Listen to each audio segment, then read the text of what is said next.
The world is watching as trade tensions rise between the U.S. and its northern neighbor. The latest twist? A shocking 25% tariff imposed by President Trump, sending ripples across the global economic landscape. Today we dive into the immediate fallout, Canada's bold countermove, and the future of U.S. Canada trade relations. The announcement of a 25% tariff on steel, aluminum, and auto parts hit the North American economy like a thunderclap, sending shockwaves across industries and borders. For U.S. automakers, the impact was immediate and painful. Manufacturing costs surged, forcing companies to either absorb the losses or pass them on to consumers through higher prices. This sudden spike in production expenses posed a significant threat to profit margins, leaving the industry scrambling to adjust. North of the border, Canadian exporters braced for the fallout. Steel mills and auto parts manufacturers, long reliant on the U.S. market, found themselves at a crossroads. The new tariffs not only jeopardized trade relationships, but also made competition with American suppliers nearly impossible. In some cases, long-standing partnerships were strained to the breaking point, with ripple effects felt in local economies and job markets. But the ripple effects didn't stop there.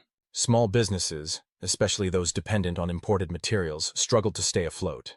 For many, this policy bombshell meant choosing between shrinking their operations or raising prices, a decision that risked alienating cost-sensitive customers.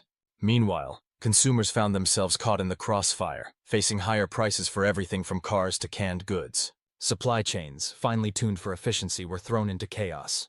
Delays, increased costs, and logistical headaches became the new norm. Companies that had built their operations around free-flowing trade were now forced to reconsider their strategies, from sourcing raw materials to final assembly. Beyond the economic turbulence, the tariff decision was a bold political statement. It signaled a new era of trade policy, one where protectionism took center stage. Critics saw it as a gamble, risking global alliances and economic stability for short-term political gain. Supporters, however, viewed it as a necessary stand to protect domestic industries and jobs. The message was clear: this wasn't just about economics. It was a test of political will, a move that challenged allies, disrupted global supply chains, and reshaped trade dynamics across North America. The long-term consequences of this policy decision remain uncertain, but its immediate impact left little doubt. It was a game-changer in every sense of the word. Canada's countermove, flexing energy muscle, Canada didn't take this sitting down. As one of the world's largest energy producers, Canada holds significant leverage in the global energy market, and Ottawa made sure to remind the world and its neighbors of this fact. With vast reserves of oil, natural gas, and other critical resources, Canada signaled its readiness to pivot its energy exports. In a bold move, the Canadian government suggested redirecting oil and gas shipments away from U.S. markets to other global players, including Europe and Asia, where demand remains high. This maneuver sent a clear message: trade is a two-way street, and Canada will not be sidelined without a response.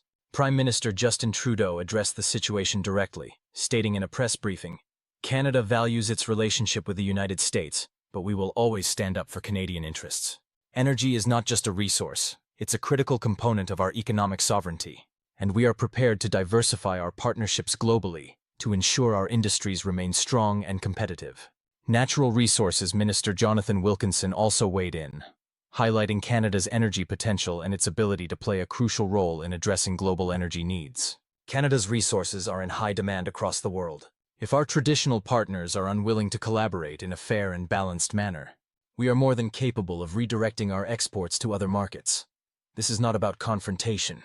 It's about ensuring that Canadian resources receive the respect and value they deserve. Finance Minister Chrystia Freeland emphasized the economic stakes, reminding Canadians and international observers alike of the critical role energy exports play in the nation's GDP.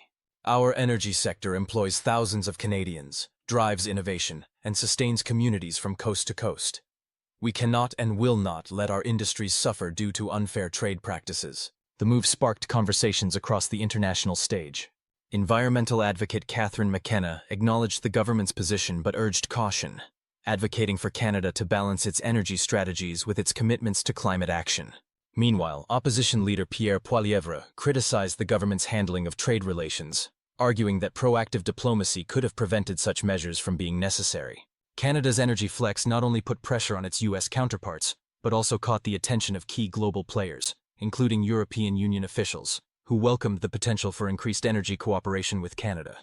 Asian markets, particularly Japan and South Korea, expressed similar interest in securing long-term partnerships with a stable and reliable supplier. This calculated countermove demonstrated Canada's readiness to assert itself as a global energy powerhouse while defending its national interests. The stakes were clear. Canada was not just a bystander in global trade. It was a formidable player willing to adapt and shift alliances to secure its economic future.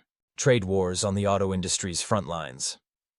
The auto industry quickly emerged as ground zero for this escalating trade war, a sector deeply intertwined with global trade and supply chain dynamics. U.S. car manufacturers, heavily reliant on Canadian auto parts, found themselves scrambling to manage sudden disruptions in their supply chains.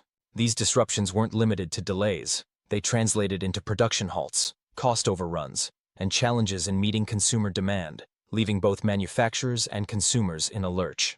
Meanwhile, Canadian auto plants faced a harsh reality of plummeting demand for their products.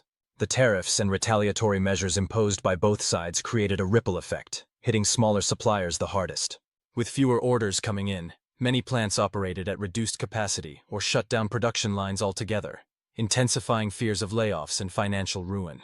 The consequences went beyond corporate boardrooms. Thousands of jobs were at stake, with workers on both sides of the border bearing the brunt of the fallout.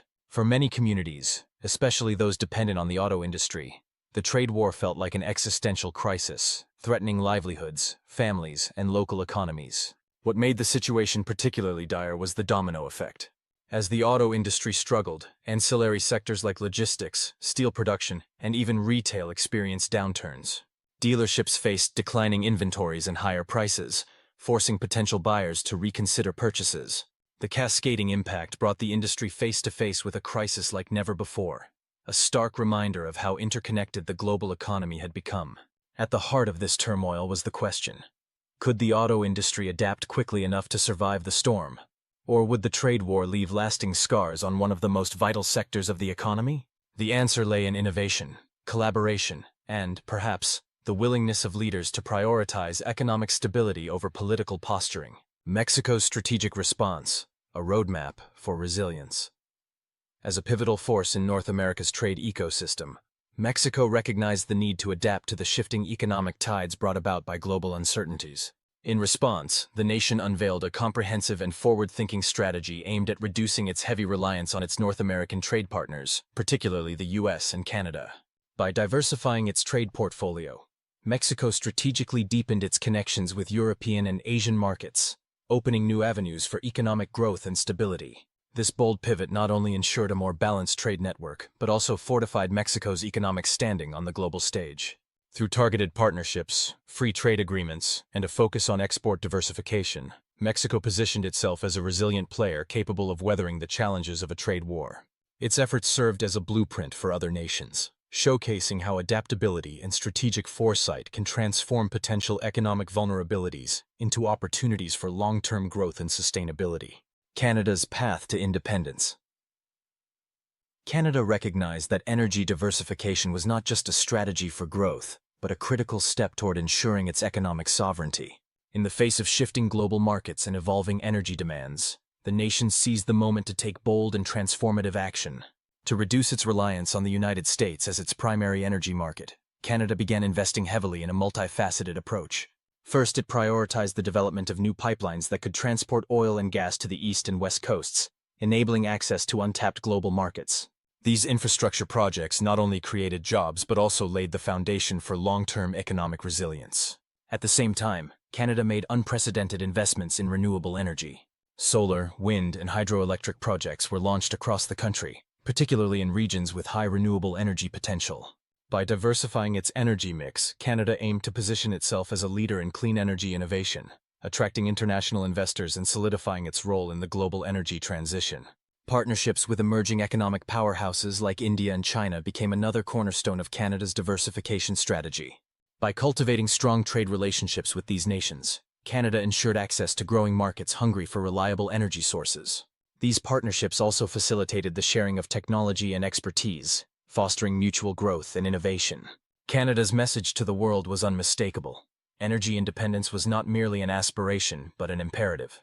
Through strategic investments, international collaboration, and a forward-thinking approach, the nation charted a course toward a future where its energy sector could thrive independently, resilient to the fluctuations of a single market.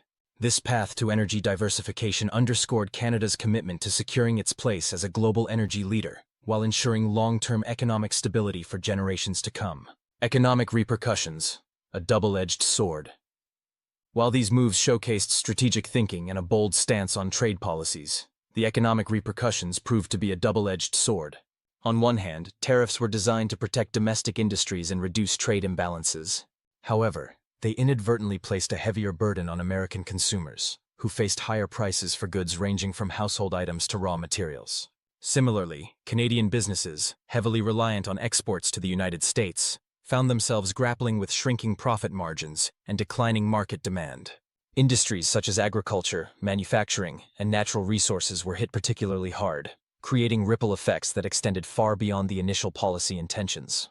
Both countries witnessed a slowdown in GDP growth, with the strain showing up in reduced consumer spending, disrupted supply chains, and increased costs for manufacturers.